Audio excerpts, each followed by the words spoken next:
नमस्कार दोस्तों, आपका एक बार फिर स्वागत है मेरे YouTube चैनल फसाने अजायब में।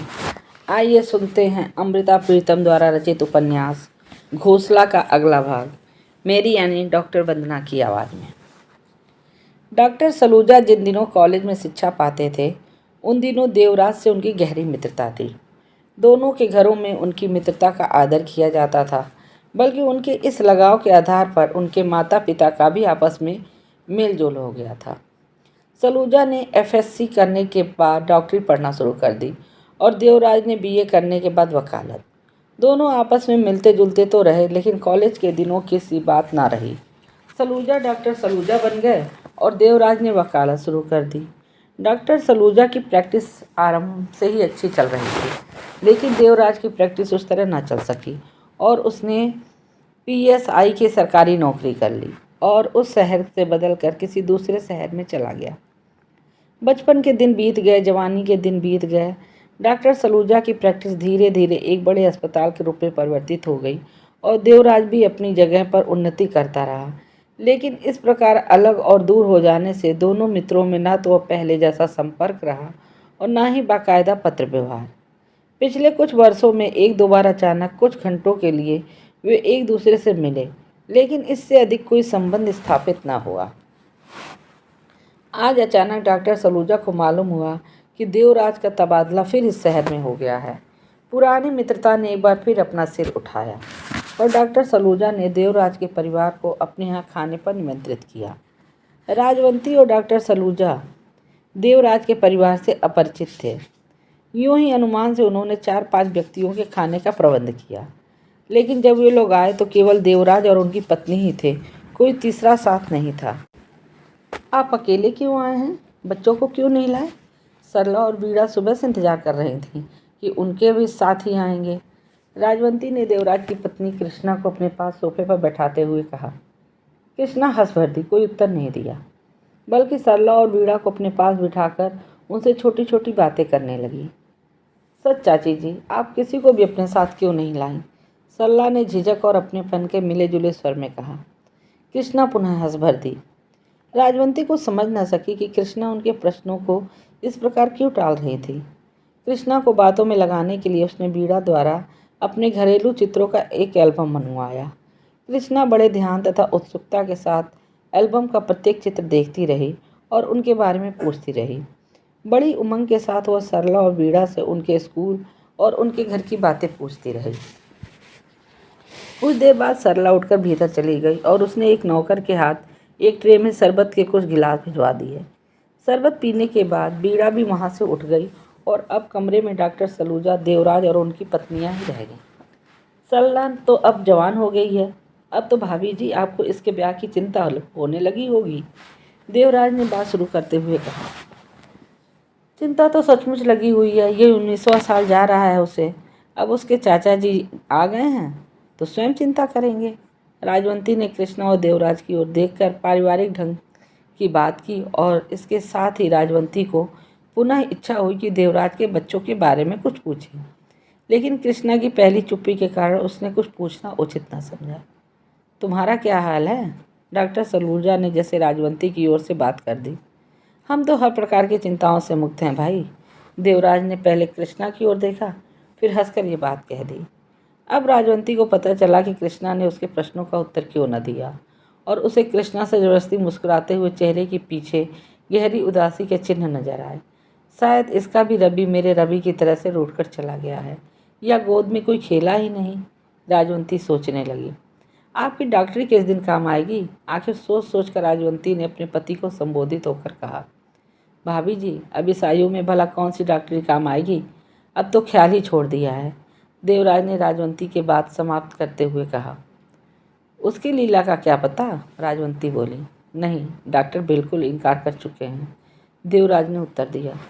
कृष्णा अपने आप में सिमट रही थी, जैसे अपने आप को दोषी समझ रही हो, अपने पति की देनदार और समाज की देनदार।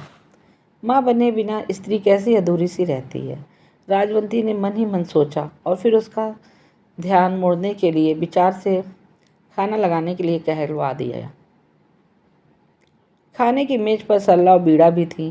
कृष्णा देवी उन दोनों से बड़े स्नेह से बातें करती रहीं और राजवंती ने देखा कि अभी कृष्णा के दिल में स्नेह और ममता का सोता सूखा नहीं है। स्वाभाविक रूप से वो बहुत अच्छे दिल की स्त्री है।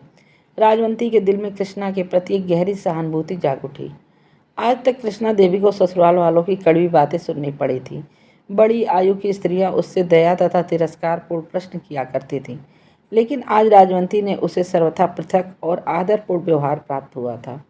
मन ही मन कृष्णा देवी राजवंती के समीप आ गई।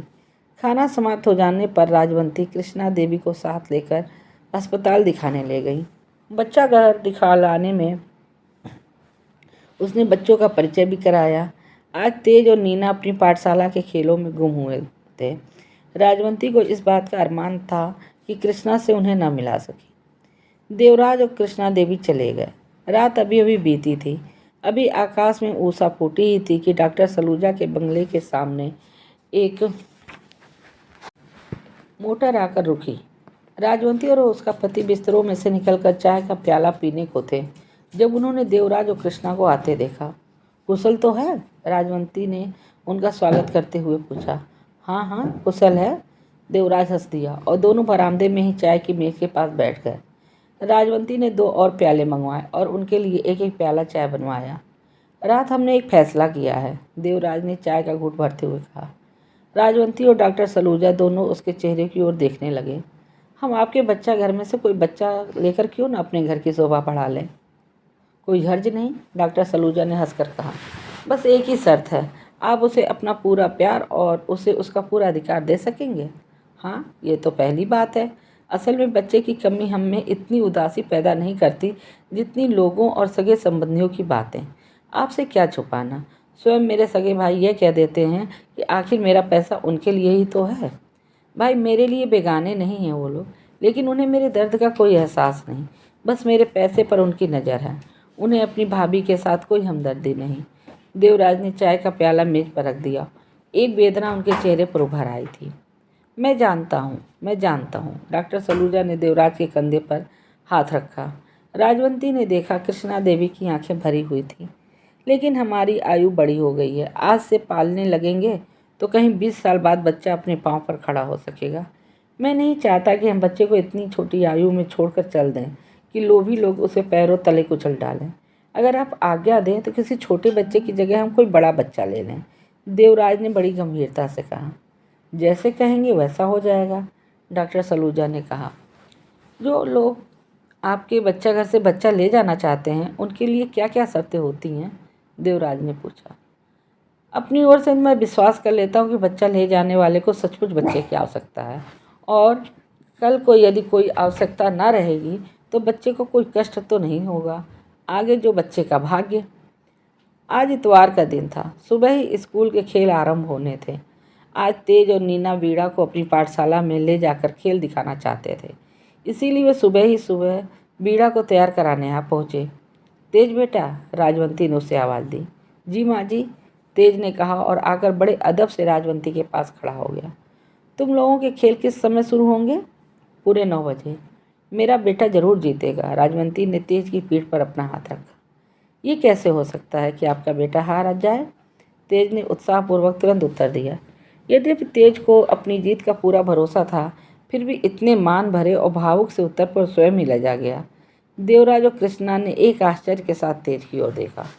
मैं तो उस दिन खुश होऊंगा जब तेज बाहर के देशों में टीमों के साथ जाकर खेलेगा और जीतेगा, डॉक्टर सलूजा ने भी और ही गर्व से तेज की ओर कहा। तेज ने आदरपूर्वक सिर झुका लिया और फिर सबको नमस्कार करके बीड़ा के कमरे की ओर चला गया। आपने तो कहा था आपकी बस 2 बेटियां हैं, कृष्णा देवी ने आश्चर्य से राजवंती से पूछा। वैसे तो सारा बच्चा घर के बच्चे मेरे ही बच्चे हैं, राजवंती हंस दी। ये बच्चा भी बच्चा घर का है, कृष्णा देवी ने और भी आश्चर्य से पूछा। हाँ, राजवंती का हृदय तेज के प्रति प्यार तथा मान से भर गया। देवराज ने अपनी आंखों में एक प्रश्न सा भरकर अपनी पत्नी की ओर देखा। कृष्णा देवी के चेहरे पर जैसे उत्तर अंकित था, वो हंस दी। इस प्रश्न और इस उत्तर को राजवंती और डॉक्टर सलूजा ने भी देखा और समझ गया। यह बच्चा, देवराज कहने लगा, ये बच्चा हमारे पास किसी की अमानत है, न जाने कोई किस समय अपनी अमानत लेने आ जाए। राजवंती तुरंत कह उठी। देवराज और कृष्णा देवी का चेहरा एकदम उतर गया। उनकी इस उदासी को दूर करने के लिए राजवंती ने तेज की बाबत बताना शुरू किया। जब लड़ाई शुरू हुई थी, इसके फौजी पिता ने लड़ाई पर जाने से पहले इसे हमारे हवाले कर दिया था और उसने कहा था कि मेरी आपसे प्रार्थना है कि इस बच्चे को किसी को ना दीजिएगा। क्या मालूम लड़ाई से मैं जीवित लौट आऊं। मुझ गरीब की अमानत समझकर इसे अपने पास रखिएगा। और राजवंती का कंठ भर आया। देवराज और कृष्णा का ध्यान भी अपने दुख से हटकर तेज के अभागे फौजी पिता की ओर चला गया। लड़ाई को खत्म हुए तो एक समय हो चुका है, अब तक उसे वापस आ जाना चाहिए था। एक लंबे विलंब के बाद देवराज ने कहा, हाँ, आ जाना चाहिए था। जाने क्यों नहीं आया? हमें कभी उसका कोई पत्र भी नहीं मिला। डॉक्टर सलूजा ने उत्तर दिया और उसके इस उत्तर के साथ एक बार पुनः देवराज और उनकी पत्नी का चेहरा चमक उठा। क्या मालूम वो किसी देश का कैदी बन गया हो। कई बार कैदी कई कई साल के बाद आ पहुँचते हैं। राजवंती ने भी धीमे से कहा और सब पर चुप्पी छा गई। बीड़ा तैयार होकर माँ जी से आज्ञा लेने आई। तेज और नीना भी साथ थे। देवराज और कृष्णा ने बड़ी अभिलाषा युक्त नज़रों से तेज की ओर देखा। तेज मानो आकाश पर चमकता हुआ एक सितारा था। देवराज और कृष्णा का हाथ उस तक न पहुंच सकता था। नीना तेज की ओट में थी, लेकिन जब वो माँ जी से मिलने के लिए आगे बढ़ी तो कृष्णा की आंखें नीना के चेहरे पर जम गई। नीना के वस्त्र बिल्कुल सादा थे, लेकिन उसकी अबोध सुंदरता अवर्णनीय थी। कृष्णा सोचने लगी, उसने मुंबई के बड़े बड़े क्लब देखे हैं, बड़े बड़े साहबों और अफसरों के घरों में भी वो जा चुकी है, लेकिन शायद ही कभी उसने इस जैसी सुंदर बच्ची देखी हो। वीणा, नीना और तेज एक साथ सबको नमस्कार करके चलेगा। ये वीणा की सहेली होगी ना? कुछ देर बाद कृष्णा ने पूछा। ये भी मेरी बच्ची है, हमारे बच्चा घर की बच्ची। राजवंत ने बड़ी नम्रता से उत्तर दिया। क्या ये भी किसी की अमानत है? देवराज ने निराशापूर्वक कहा। यह आपकी अमानत है। राजवंती हंस पड़ी। देवराज और कृष्णा को यूं एकदम अपने भाग्य पर विश्वास न आया। दोनों राजवंती के चेहरे की ओर देखते रहे। ये बात ठीक है देव, पुत्रों के साथ तो ज़्यादा जायदाद संबंधी कई प्रकार के झगड़े उत्पन्न हो जाते हैं, लेकिन बेचारी बेटियां हमें अपने बच्चा घर के संबंध में एक बात बहुत परेशान कर रही है। हम बच्चों को पाल पोस लेंगे, उन्हें शिक्षा भी दिला देंगे, लड़कों के लिए काम भी ढूंढ लेंगे, लेकिन लड़कियों के विवाह का क्या करेंगे? डॉक्टर सलूजा का स्वर बहुत गंभीर हो गया। खानदानों के ख्याल और दहेज आदि के लालच के सामने समस्त गुण फीके पड़ जाते हैं। राजवंती ने अपनी गंभीर सोच को डॉक्टर सलूजा की सोच में मिला दिया। जैसे भी हो, ये लड़की आप मुझे दे दीजिए। कृष्णा देवी के स्वर में कुछ ऐसी उत्सुकता और अभिलाषा आ गई जिसने राजवंती का दिल हिला दिया। डॉक्टर सलूजा और राजवंती ने आपस में एक दूसरे को देखा और फिर डॉक्टर ने कहा, वो बड़ी अबोध बालिका है, मुझे विश्वास है कि आपके हाथों में उसका भाग्य चमक उठेगा। देवराज और कृष्णा देवी को एक साथ ऐसे लगा जैसे अब तक वे अपनी सगी बेटी से बिछड़े रहे थे और अब वो बिछोह असह्य हो उठा था। उनका घोंसला इस बच्चे के लिए बेचैन हो गया था और दोनों के हृदय अपनी बेटी का मुंह देखने के लिए तड़प रहे थे। वीणा, नीना और तेज स्कूल जा चुके थे। कृष्णा का जी चाहता था कि वो उड़कर स्कूल में पहुंचे और अपनी बेटी को ले आए। उन्हें दोपहर तक लौटना था। कृष्णा के लिए ये घंटे भारी हो गए। डॉक्टर सलूजा ने कुछ जरूरी कागजात देवराज को दिए जो वे कानूनी तौर पर ऐसे व्यवहार पर दिया करते थे। कृष्णा और देवराज वहाँ से खाली हाथ न लौट सके। वे दोनों सोच रहे थे कि क्या सचमुच भाग्य ने उनके गड्ढे भर दिए थे। क्षण भर के लिए देखा हुआ नीना का चेहरा उनके दिलों में उथल पुथल मचा रहा था। उस एक नज़र में ही उनकी ममता जाग उठी थी और उस एक नज़र में ही वे नीना के माता पिता बन गए थे। बच्चा घर के बड़े बच्चे अब अबोध नहीं थे। धीरे धीरे उन्होंने नर्सों और नौकरों से वास्तविकता जान ली थी। इसलिए डॉक्टर सलूजा और राजवंती के प्रति उनके दिलों में अथाह आदर था। जब किसी छोटे बच्चे को कोई ज़रूरतमंद अपने साथ ले जाता तो अन्य बच्चे पूछने लगते, वो कहाँ गया है? और नर्सें उत्तर देती, उसकी माँ आई थी, ले गई। कई बार कोई छोटा बच्चा पूछ बैठता, मेरी माँ कब आएगी? इस प्रश्न का किसी के पास कोई उत्तर नहीं होता था, लेकिन बड़े बच्चे अब कभी भी ऐसा प्रश्न नहीं करते थे। दोपहर के समय जब बीड़ा, नीना और तेज स्कूल से लौटे, कृष्णा ने लपक कर नीना को अपनी छाती से लगा लिया। नीना ने आश्चर्य से उसकी चेहरे की ओर देखा। ये तुम्हारी माता जी हैं और ये तुम्हारे पिताजी। राजवंती ने बड़े प्यार से नीना को पास उठाकर देवराज और कृष्णा देवी से मिलाया। इससे पहले जितने भी बच्चे बच्चा घर से लाए गए थे वे सब के सब बहुत छोटे थे। उन्हें कुछ भी पूछने या बताने की आवश्यकता न पड़ी थी। लेकिन नीना सयानी हो चुकी थी। उसमें लड़कियों का स्वाभाविक संकोच उत्पन्न हो आया था।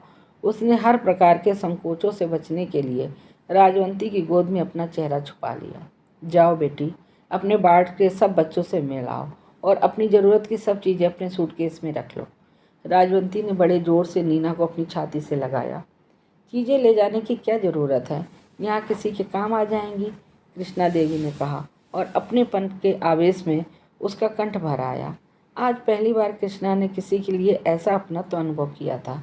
नीना पहले तो बहुत देर तक राजवंती के गले से अलग नहीं हुई, फिर अपने चेहरे के समस्त लक्षणों को छिपाती हुई जल्दी से कमरे से निकल गई। जब नीना बाहर के बरामदे में पहुंची, वहाँ तेज खड़ा था। तेज न हिला न बोला। नीना ने चुपचाप उसकी कमर के गिर्द अपनी बाहें डाल दी और उसके पहलू में अपना चेहरा छुपा लिया। काफ़ी समय तक तेज का शरीर निश्चेष्ट रहा। फिर एकाएक उसने बड़े जोर से नीना को अपने साथ सटा लिया। जब उन्होंने एक दूसरे के चेहरे को देखा, दोनों के चेहरे आंसुओं से भीगे हुए थे। 11 साल की छोटी सी नीना ने अपनी आयु से कहीं बड़ी भावनाएं जागृत हो चुकी थी। उसके झुके हुए चेहरे ने अभी नज़र भरकर अपनी नई माँ की ओर नहीं देखा था। अस्पताल से आते समय जब वो अपने माता पिता के बीच कार में बैठी थी, तो जैसे वह अपने आप में सिमटती चली जा रही थी। अपनी कोठी की सजावट ने भी उसमें संकोच उत्पन्न किया और कोठी के नौकरों ड्राइवरों से भी उसे झिझक ही महसूस हुई। देवराज का तबादला भी हाल ही में शहर में हुआ था, इसलिए उसके इर्द गिर्द का वातावरण और सब नौकर चाकर नए थे। कृष्णा ने सब नौकरों से यही कहा कि उनकी नौकरी बाहर होने के कारण उनकी बेटी यहाँ हॉस्टल में पढ़ती थी, अब वो अपने घर में रहकर पढ़ा करेगी। सब नौकर चाकर नीना को छोटी बीबी कहकर पुकारने लगे। कृष्णा देवी के चाव का कोई ठिकाना नहीं था। छोटी बीबी का कमरा तैयार करने में एक भगदड़ सी मच गई। पढ़ने की मेज के लिए अलग से लैंप, कुर्सियाँ, छोटा पलंग, कमरे की सजावट के लिए कृष्णा की नज़रों में वस्तुएं जचती ही नहीं थी। आज वो अपने स्नेह के चारों कन्नियाँ खोलकर उसमें नीना को ढांप लेना चाहती थी। देवराज प्रसन्न था। उसके घर की पत्थर जैसी चुप्पी टूट गई थी। यद्यपि नीना अभी तक एक सुंदर पुतली की तरह चुपचाप बैठी थी, लेकिन उसके इर्द गिर्द घर की पूरी रौनक खेल रही थी। वह स्वाभाविक रूप से गंभीर थी। प्रसन्नताओं से वह कभी अधिक हंसी नहीं और न ही उदासियों से कभी अधिक रोई थी। आज 11वें वर्ष में भी उसमें 15वें-16वें वर्ष जैसा ठहराव था। कुछ ही क्षणों में इस असाधारण परिवर्तन को वह बड़ी सुशीलता से ग्रहण कर रही थी। यदि नीना में आयु से अधिक ठहराव आ गया था, तो कृष्णा की आयु कम से कम 15-20 वर्ष पीछे सरक गई। आज उसमें जवानी की भावुकता जाग उठी। खाना खाते समय वह नीना की पतली लंबी उंगलियों की ओर देखती रही। ग्रास को वह कितने सलीके से तोड़ती थी, किस प्रकार धीरे धीरे मुंह की ओर ले जाती थी। सब्जी आदि उठाने और रखने का उसका ढंग कितना श्रेष्ठ था। कृष्णा देवी की नज़र नीना के चेहरे पर से हटती ही नहीं थी। उसे कुछ ऐसा लग रहा था जैसे 16 वर्ष के बाद पूरन आकर अपनी इच्छा से मिल रहा हो। कृष्णा को कुछ ऐसा अनुभव होता था कि उसने स्वयं अपने लहू मांस से नीना को जन्म दिया था और किसी सांप के वशीभूत वह 11 वर्ष तक नीना का मुंह नहीं देख सकी थी। वह सोचती थी आज वह क्या क्या सगुन न मनाए। खाना समाप्त होते ही कृष्णा देवी ने ड्राइवर को बुला भेजा और नीना को साथ लेकर बाहर चली गई। उसका जी चाहता था कि हर बाजार में से गुजरते हुए नीना कहती जाए, मैं ये भी लूँगी, मैं ये भी लूँगी, और वह चीज़ें रखवा रखवा कर गाड़ी के अंदर बाहर हर ओर भर दे। आज कृष्णा की आंखों को कपड़ों के रंग डिजाइन पसंद नहीं आ रहे थे। वो चाहती थी कि नीना को कुछ ऐसे वस्त्र लेकर दे जिन्हें आज तक किसी ने न पहना हो। उस रात कृष्णा देवी ने अपने सोने के कमरे में पलंग तो 3 बिछवाए, लेकिन जब नीना अपने कलम पर सो गई तो कृष्णा देवी अपने पलंग से उठकर उसी के साथ जा लेटी। न जाने कब तक वह सोई हुई नीना के अबोध मुख की ओर देखती रही। फिर उसे अपनी बाहों में लेकर वह कोमल अंधेरों और मधुर सपनों में खो गई। प्रातःकाल जब अभी कृष्णा देवी उसी प्रकार सोई पड़ी थी, नीना की आँख खुल गई। नीना के माथे से कृष्णा देवी का श्वास टकरा रहा था और उसकी बाह नीना के शरीर के गिर्द लिपटी हुई थी। नीना जिस प्रकार जागी थी उसी प्रकार निश्चेष्ट लेटी रही, ताकि उसके हिलने से कृष्णा देवी की नींद न उचट जाए। उस समय नीना के भीतर से कोई सोई बड़ी भूख जग उठी। उसे पहली बार अनुभव हुआ कि माँ किसे कहते हैं। कल सुबह से वह आश्चर्यचकित सी थी। अभी तक उसने कृष्णा देवी के चेहरे की ओर नज़र भरकर देखा भी नहीं था, जैसे कोई दहकते हुए सूरज के सामने अपनी आंखें नहीं टिका सकता। लेकिन अब जबकि कृष्णा देवी सो रही थी, नीना उसके चेहरे की ओर देखने लगी। देखती चली गई और फिर जैसे उसकी भूखें भिलभिला उठी, उसकी प्यासें फड़क उठीं, उसके मुंह से बड़े ऊंचे स्वर में निकल गया, माँ। नीना अपनी यही आवाज़ से घबरा गई और सोई हुई माँ के साथ चिमट गई। कृष्णा देवी के कानों में जैसे धरती का अड़ू अड़ू कह रहा था, माँ माँ माँ माँ। नीना की इस आवाज़ को कृष्णा देवी ने भी सुना, देवराज ने भी सुना, और दोनों को जैसे किसी आकाशवाणी ने कह दिया, आज आपको आपका आशय मिल गया है। नीना जिस स्कूल में पढ़ती थी, आज भी उसे उसी में जाना चाहिए था। कृष्णा देवी ने सोचा कि साल की अंतिम परीक्षा के बाद वह नीना का स्कूल बदल देगी, ताकि अपने पुराने साथियों से दूर होकर वह अपने आप को नए वातावरण में ढाल सके। लेकिन आज कृष्णा देवी का जी नहीं चाहता था कि नीना उसकी आंखों से दूर हो। उसने सोचा, इसमें हानि क्या है यदि आज नीना पाठशाला से छुट्टी ले ले। लेकिन फिर उसने स्वयं ही अपने मन की कमजोरी पर काबू पा लिया और नीना को स्कूल भेजने के लिए तैयार करने लगी। देवराज के दफ्तर जाने का समय हो गया था। आज जब वह तैयार हो चुका तो उसने धीरे से नीना के पास जाकर कहा, बेटी, क्या बाजार से कोई चीज़ लानी है? उस समय नीना ने अपने शरीर में जो थरथराहट अनुभव की, वह उसके लिए एक विचित्र अनुभव था। उसने धीरे से देवराज की बाहों के साथ अपना सिर सिटा दिया। कृष्णा स्वयं नीना को स्कूल पहुंचाने गई और ड्राइवर को आदेश दिया कि छुट्टी के समय ठीक वक्त पर पहुंच जाए। आज नीना के वस्त्रों में प्रतिदिन के वस्त्रों से धरती आकाश का अंतर था, इसलिए अपने स्कूल के कमरे में जाते समय उसे बड़ी झिझक हुई। लेकिन फिर हल्के हल्के कदमों से वो अपनी क्लास में जा पहुंची। अचानक किसी ओर से बीड़ा ने नीना को अपनी बाहों में ले लिया, जिससे नीना की झिझक कुछ कम हो गई। नीना अपनी श्रेणी की लड़कियों से मिली और फिर जैसे प्रतीक्षा करने लगी कि अभी तेज अपनी श्रेणी में से उठकर उसके कमरे की ओर आएगा, लेकिन उसे तेज कहीं नज़र नहीं आया। बीड़ा, आज तुम हमारे स्कूल में कैसे आ गई? बीड़ा के मिलते समय नीना ने इस बात का ख्याल ही नहीं आया कि बीड़ा किसी अन्य स्कूल में पढ़ती थी। तुमसे मिलने आई हूँ, बीड़ा हंस दी। झूठ, नीना ने कहा। तुम्हें भी मिलना था और एक बात और थी, बीड़ा बोली। और क्या बात थी? नीना ने पूछा। तेज की अर्जी दे आई थी। किस बात की अर्जी? यही कि तेज आज स्कूल नहीं आएगा। क्यों? रात उसे कुछ बुखार आ गया था। बुखार? और ये कहने के साथ ही नीना के होठ सफ़ेद पड़ गए। यूं ही हल्का सा, कल तक ठीक हो जाएगा। अच्छा, अब मैं जाती हूँ। ये कहकर बीड़ा कमरे से जाने लगी। दरवाजे पर पहुंचकर फिर बोली, नीना, तुम हमारे घर कब आओगी? नीना हठात सी देखती रही। उसके मुंह से एक भी शब्द न निकल सका और बीड़ा चली गई। जब पढ़ाई शुरू हुई तो नीना के कानों में जैसे एक भी शब्द न पड़ रहा था। एक विचित्र प्रकार की घबराहट के साथ वह लड़कियों और अध्यापिकाओं के चेहरों की ओर देखती। नीना को याद आया कि पिछले महीने भी एक दिन तेज को बुखार आया था, लेकिन तब तो खेलते खेलते तेज के चोट आ गई थी और उसी चोट के कारण उसे बुखार आया था। आज उसे क्यों बुखार आया? और फिर नीना को याद आया कि जब तेज को बुखार आता है, वो उसकी चारपाई पर बैठकर उसका सिर दबाती थी, लेकिन आज और उसका सर चकराने लगा। छुट्टी का समय हो गया।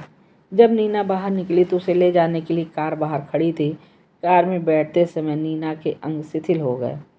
ड्राइवर ने कार को मोड़ दिया और जैसे नीना का धैर्य टूट गया, उसने कहना चाहा, ड्राइवर, 5 मिनट के लिए माल रोड पर चलो। लेकिन उसे कुछ ऐसा अनुभव हुआ जैसे उसकी जुबान बोलने की शक्ति बाकी ही नहीं रही। लेकिन फिर वह आश्चर्यचकित सी रह गई। उसकी जबान से स्वयं ही ये शब्द निकल गया, ड्राइवर, 5 मिनट के लिए माल रोड चलो। ये नीना का पहला आदेश था जो उसने अपने घर के किसी नौकर को दिया था। ड्राइवर ने छोटी बीबी की आज्ञा अनुसार मोटर माल रोड की ओर मोड़ दी। नीना जब तेज के सिरहाने जाकर खड़ी हुई, आप ही आप उसकी आंखों से आंसू निकलकर तेज के चेहरे पे जा गिरे। तेज ने हड़बड़ाकर ऊपर देखा। नीना खड़ी थी, निश्चेष्ट, अवाक। पहले तो कुछ देर तक वह निर्जीव सा नीना की ओर देखता रहा। फिर नीना का हाथ पकड़कर उसने उसे अपनी चारपाई पर बिठा लिया। तेज, तुम स्कूल क्यों नहीं आए? नीना के मुंह से वही पहली बात निकली। फिर अपने इस बच्चों जैसे प्रश्न पर वो स्वयं ही लजा गई। उसने सोचा, यह भी क्या प्रश्न कर दिया उसने। वो देख तो रही है कि बुखार से तेज सर पाई फिर पड़ा हुआ है। इसलिए कि मेरा ख्याल था कि आज तुम स्कूल नहीं आओगी। न जाने कैसे तेज ने कहा। नीना को किसी प्रकार भी ये उत्तर की आशा नहीं थी। एक विचित्र से उत्तर पर वो घबरा गई। फिर वो तेज का सिर दबाने लगी। तुम्हारे सिर में दर्द हो रहा होगा, तुम थक जाओगी नीना। तेज ने अपने माथे पर से नीना का हाथ हटाने की कोशिश करते हुए कहा। नीना का चेहरा फीका पड़ गया। वो सोचने लगी, इससे पहले तो तेज ने कभी ऐसे नहीं कहा। उसी समय राजवंती और बीड़ा ने कमरे में प्रवेश किया। माँ जी, नीना दौड़कर राजवंती के गले से जा लगी। राजवंती ने नीना को बहुत प्यार किया और पूछा, क्या तुम्हारी माँ भी आई हैं? नीना घबराकर दूसरी ओर देखने लगी और सोचने लगी कि शायद उससे भूल हो गई है कि माँ से आज्ञा लिए बिना ही वो यहाँ चली आई थी। माँ जी, मैंने सुबह नीना को बताया था कि तेज बीमार है, इसीलिए स्कूल से लौटते हुए वो तेज को देखने आई है, बीड़ा ने बड़े नम्र स्वर से कहा और नीना को उत्तर देने से बचा लिया। तेज अभी ठीक हो जाएगा नीना, तुम चिंता ना करो, राजवंती ने दिलासा देते हुए कहा और फिर तेज के माथे पर अपना दाहिना हाथ रखकर कहने लगी, उठकर बैठो बेटे। तुम जैसे बहादुर बेटे क्या इतने से बुखार से ही चारपाई पर पड़ जाते हैं? नीना, बीड़ा और तेज तीनों हंस पड़े। उठकर नीना से कहो अब वो अपने घर जाए, उसकी माँ इंतजार कर रही होगी, राजवंती ने फिर बड़े प्यार से कहा। नीना तुम जाओ। इस बार तेज ने हंसकर नीना की ओर देखा, लेकिन नीना ज्यों की त्यों खड़ी रही। चलो मैं तुम्हें नीचे कार तक छोड़ाऊँ। बीड़ा ने नीना की बाँह पकड़ ली और उसे हर प्रकार की झिझक से बचाकर कमरे से बाहर ले आई। नीना जब कार में बैठ गई और कार चल दी तो नीना को सचमुच इस बात की चिंता लगी कि वो माँ से पूछे बिना तेज के यहाँ क्यों चली गई थी। जब नीना घर पहुंची, कृष्णा देवी सचमुच इस देर के कारण बेतरह घबराई हुई थी। माँ, जाते ही नीना माँ से चिपट गई और कृष्णा देवी उसकी पीठ पर प्यार से हाथ फेरने लगी। मैं तेज को देखने चली गई थी, उसे बुखार हो गया है। एक ही सांस में उसने पूरी बात बता दी। नीना की इस घबराहट पर कृष्णा देवी हंस पड़ी और नीना के गालों को हल्का सा थपथपा कर कहने लगी, अच्छा किया तुमने। अब क्या हाल है उसका? शाम को तुम्हारे साथ मैं भी चलूँगी, उसे एक बार फिर से देख के आएंगे। नीना ने संतोष की सांस ली। उसके रोए रोए में रच गया, ये मेरी माँ है, सचमुच यही मेरी माँ है।